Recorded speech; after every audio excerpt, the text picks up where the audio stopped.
사이다 무비튼. 거래처 어떤 아재한테 근데 저 유부녀거든요? 라고 했다가 욕을 먹었다.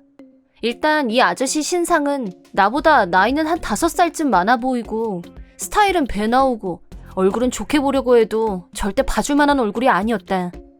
그래도 거래처라는 이유로 나는 항상 웃는 얼굴로 이 아재를 대했는데 프로젝트 최종 미팅이 끝난 후 잠깐 앞으로의 일에 대해 의논하고 싶은데 시간 괜찮지? 라면서 색다른 표정으로 시간이 있냐고 묻길래 헐, 나 혹시 뭐 잘못한 거 있나?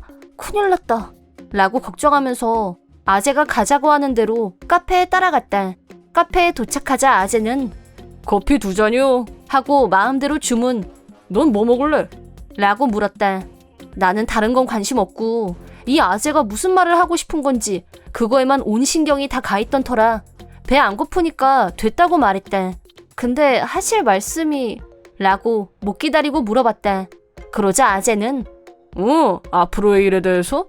역시 빨리 얘기하는 게 좋겠지. 서로를 위해서도. 라고 하더니 얘기를 시작했다. 우선 네가 일을 계속하고 싶다면 그건 계속해도 좋은데 단 집안일, 육아에 영향을 끼치지 않는 범위 내에서 앞으로도 자기 발전을 위해 노력했으면 하는 게 내 바람이야.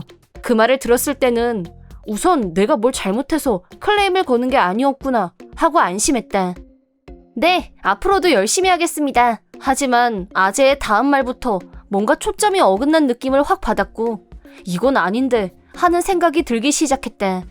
힘들 거라는 건 알지만 아이는 최소 2명, 가능하면 난 4명이 적당하다고 생각하는데 너는 어떻게 생각해?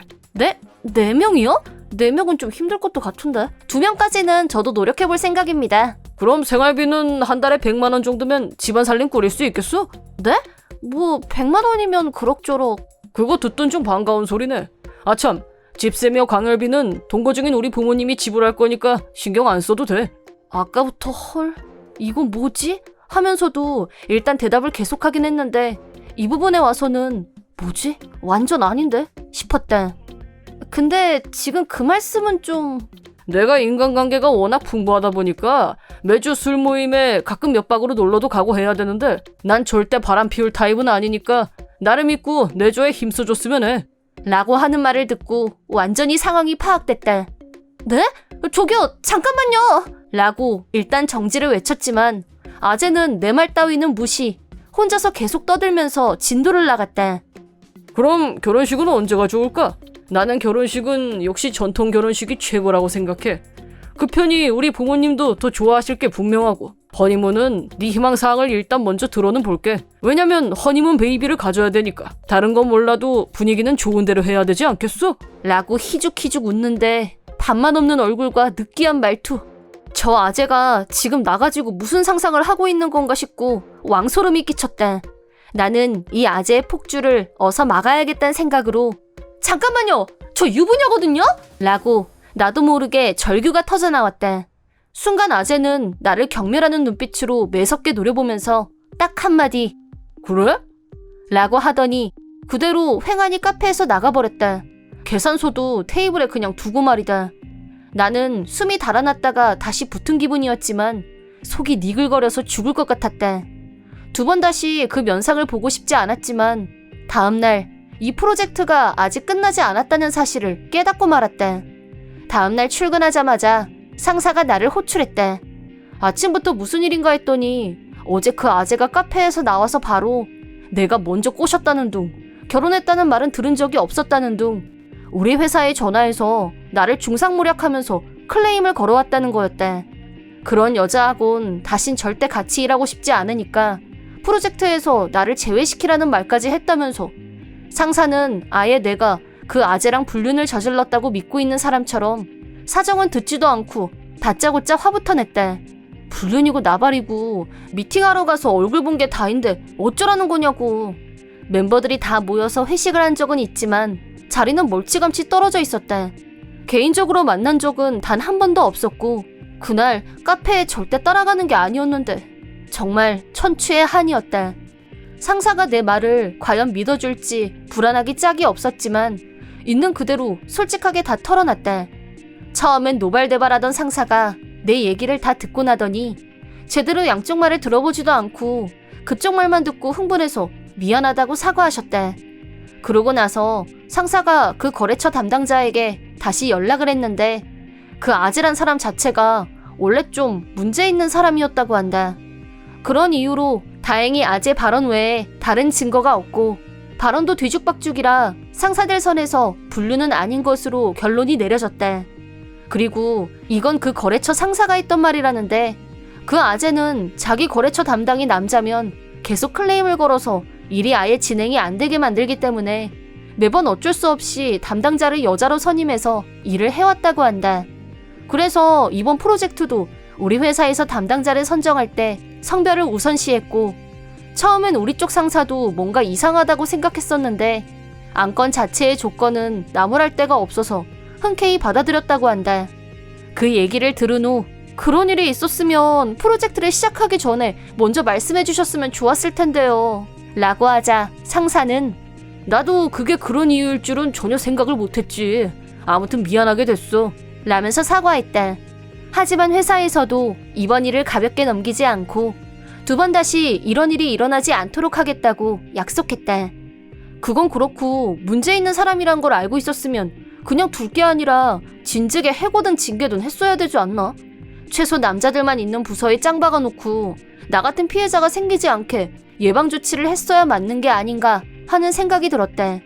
그런데 이 아재가 은근 뒷배경이 좋아서 함부로 다루기가 힘들었다고 한다.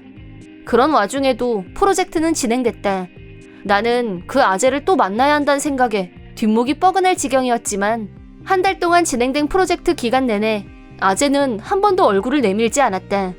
이유가 뭘까 궁금해서 상사한테 물어봤더니 대박, 아재가 잘렸다고 했다. 함부로 할 수 없는 사람이라더니 왜 갑자기 해고를 당했을까 의문이었는데 그 아재가 절대 건드려서는 안 될 이 분야에서 제일 유명하고 큰 회사의 젊은 여성 상사한테까지 그 짓거리를 또 하다가 그 여자분이 아예 회사를 상대로 고소를 했다고 한다. 뚜껑을 열어보니 이미 회사에서 알고 있었으면서도 묵인했다는 사실이 드러나면서 일이 커졌고 소송에 불이 붙자 사측에서 급한 불을 끄기 위해 해고를 감행, 서둘러 소송을 마무리했다고 한다. 내 입장에서야 그런 징그러운 아재를 다시 봐야 한다는 게 끔찍하게 싫었기 때문에 반가운 소식이었다. 지금까지 자기 뒤에 권력만 믿고 그런 파렴치한 짓을 되풀이해왔는데 결국 그 권력에 의해 쫓겨나다니 정말 세상은 요지경이 아닐 수 없다. 그 아재가 잘렸다는 소문은 우리 회사와 관련 있는 회사들, 하청업체까지 골고루 퍼져나갔고 모든 여사원들이 환영했다. 그때 비로소 나 말고도 피해를 입었던 여사원들이 많이 있다는 걸 알게 됐다. 다행히 나는 기혼자였기 때문에 아재도 쉽게 떨어져 나갔지만 다른 독신의 자기 취향인 여사원들한테는 끈질기게 접근했고 거의 스토커나 다름없었다고 한다. 일 때문에 싫어도 연락처를 교환할 수밖에 없었고 번호를 알려주자 아재는 시도 때도 없이 연락을 해오고 데이트까지 강요받은 여사원들도 있었다고 한다. 중요 거래처 책임자의 권력자들과 연결되어 있는 사람의 말을 힘없는 평사원 신분으로 거절할 수도 없고 육체관계까지는 아니었지만 강제 키스를 당한 후 회사를 그만둔 여사원들도 여럿 있다는 사실을 알게 됐다. 정말 역겹게 그지없다. 허니문이 어쩌고 저쩌고 하면서 능글맞게 웃는 표정만 보고도 위액이 역류하는 기분이었는데 강제 키스라니. 그런 일을 당했을 때 기분은 얼마나 비참했을까.